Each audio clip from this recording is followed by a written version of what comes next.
My name is Abhishek, and in this section we'll discuss the problem of evil by Augustine, Saint Augustine. Okay, before that, let me tell you something.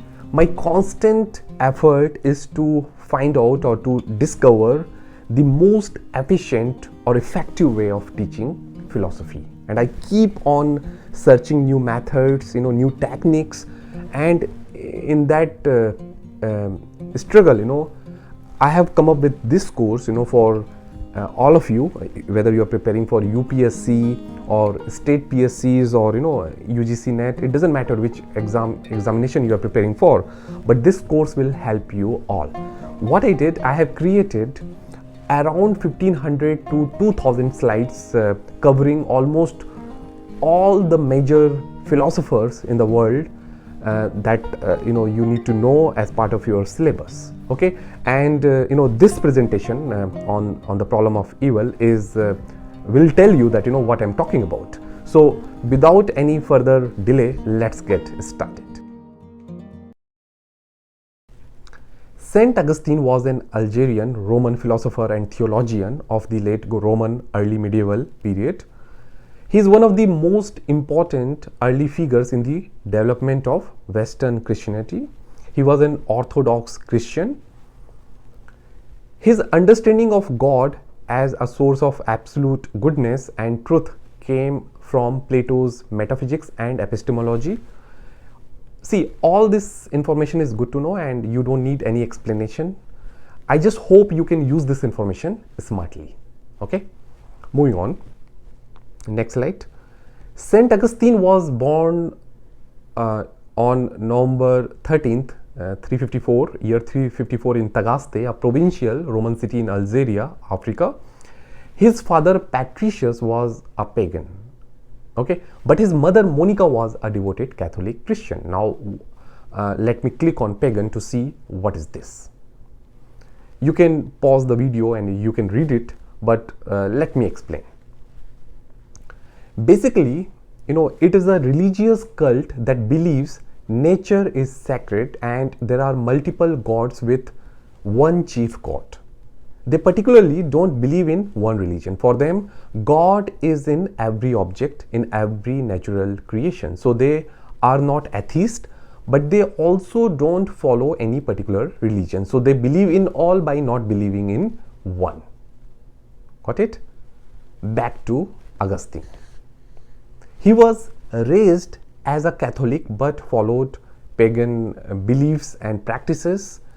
When he was 11 years old, he went to school and read the Hortensius. Because why this is important? Because it's a dialogue by the Roman philosopher and politician Cicero, which was largely responsible for sparking his interest in philosophy. So that's the reason why this is important. When he was 17 years old, he went to Tunisia to continue his education in rhetoric, and there he came under the influence of the controversial Parisian religious cult of Manichaeism. Okay, now what is Manichaeism? Let me click on it. A dualistic religious system with Christian, Gnostic and pagan elements, founded in Persia in the 3rd century by Manes. The system was based on a supposed primeval conflict between light and darkness. Manichaeans believed that the universe was dominated by two competing forces of good and evil, represented by light and darkness respectively.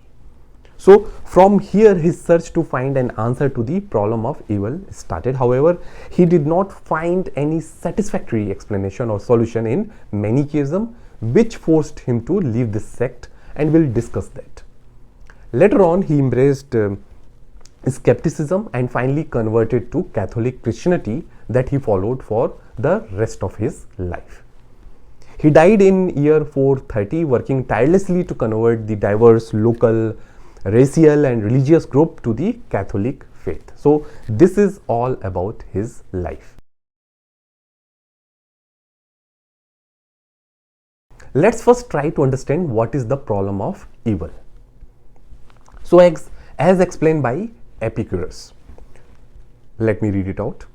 God can either take away evil from the world and will not, or being willing to do so, cannot, or he neither can nor will. And the last one is he is both able and willing, but then why does evil still exist? So why does evil still exist and from where it came? Why a good God created evil when he could make the world a perfect place without any sufferings and sorrows? Okay, so all these questions are collectively known as the problem of evil. Got it? However, let me simplify it with the 4 scenarios that will break down the problem of evil for you. Scenario number 1 says, if God has the will to remove evil and cannot, then he is not omnipotent. Okay. Scenario number 2 says, if he can but he will not, then he is not benevolent. Scenario number 3 says, if he is neither able nor willing, then he is neither omnipotent nor benevolent. And scenario number 4 that I call the problem of evil is he is both willing and able to annihilate evil. Then the question is why evil still exists. Okay, when he can remove it, why he never removed, why he never eradicated, right? So this is the problem of evil that we have to discuss, and that Augustine tried to find an answer for in Manichaeism and later on in the Christianity. Got it? Let's first discuss the Manichaeism and the problem of evil. Okay, as we have discussed, Augustine was influenced and followed the sect of Manichaeism for some years, for 9 years almost. In Augustine's case, there were 2 reasons for his interest in this sect. Number 1, he was immature, inexperienced and desperate to find answers that he was looking for. Number 2, the Manichaeans did not try to put the problem of evil aside. At least they discussed it. According to Manichaeans, they asserted that the radiance of God shines both on the evil and on the good. This explanation that God is the creator of both good and evil is something that Augustine could not accept. He could not believe that God, who is all about goodness, can create something like that. In addition to this, there was no proper explanation in Manichaeism that explained why God needs to create evil when the world could be full of goodness and virtuous and kindness if that's in his hands, right? But there was a time when he almost believed that evil could influence God, and that moment or that time was a rock bottom for him, since he could not believe that evil, which is hurtful and corrupt, could influence the omnipotent God. He thought that God could not have been the creator of evil, and that thought put him back on the road to find the answer why evil still exists, why evil exists. Okay, the dualistic explanation given by the Manichaeans could not satisfy his desperation for an answer. Okay, he wrote, the Manichaeans tore everything down and were unable to construct anything in its place. They rejected all the religious scriptures, but they could not replace them with anything valuable. And there was a big void. He felt perturbed, disturbed, and was never fully gratified by their teachings and by their solutions to the problem of evil with their dualistic explanation. What he did? He moved on and converted to the Christianity, and there comes the Augustine's theodicy. Okay, that's the right pronunciation, I believe. Okay, so it's a response to the problem of evil that we'll discuss in the next slide. Theodicy means vindication of God. It is to answer the question of why a good God permits the manifestation of evil. We are going to discuss Augustine's theodicy. It is a Christian theodicy that asserts that God is perfectly good. He created the world out of nothing, and evil is the result of humanity's original sin. The entry of evil into the world is generally explained as consequence of original sin and its continued presence due to humans' misuse of free will.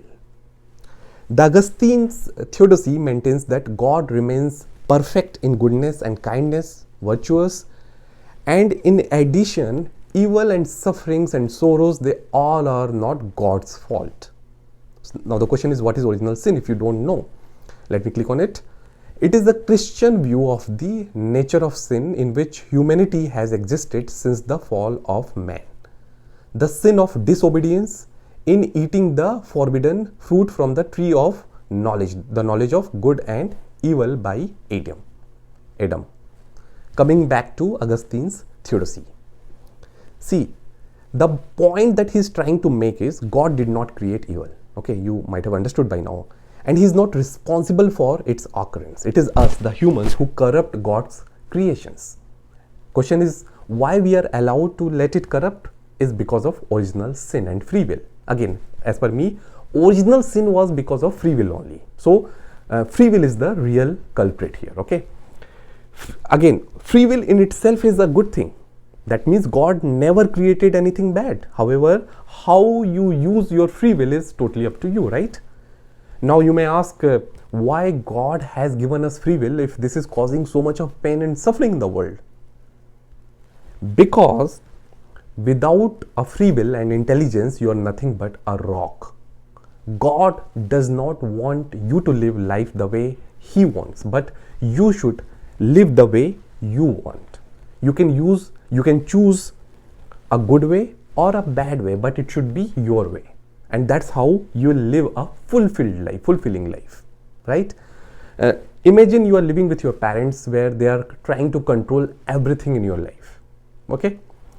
See, there is nothing wrong living with your parents, but let's assume that they don't let you live the way you want, but they want you to live the way they have lived. Would it be a fulfilling life? Will you be satisfied with your life? No. And the omnipresent God knew it. And that's the reason you are gifted with free will.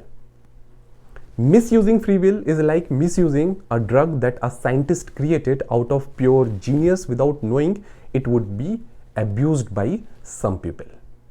So we cannot go back and blame the scientist for it, right? Because he had good intentions while creating the medicine. And the same is true for free will.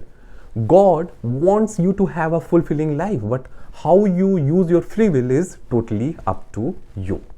Of course, there are consequences of misusing free will, but that's altogether a different topic. Okay? Augustine was fully satisfied with this explanation, and I hope you are satisfied too. I hope you like this presentation, and I'll see you next time. Thank you so much, and I'll see you soon.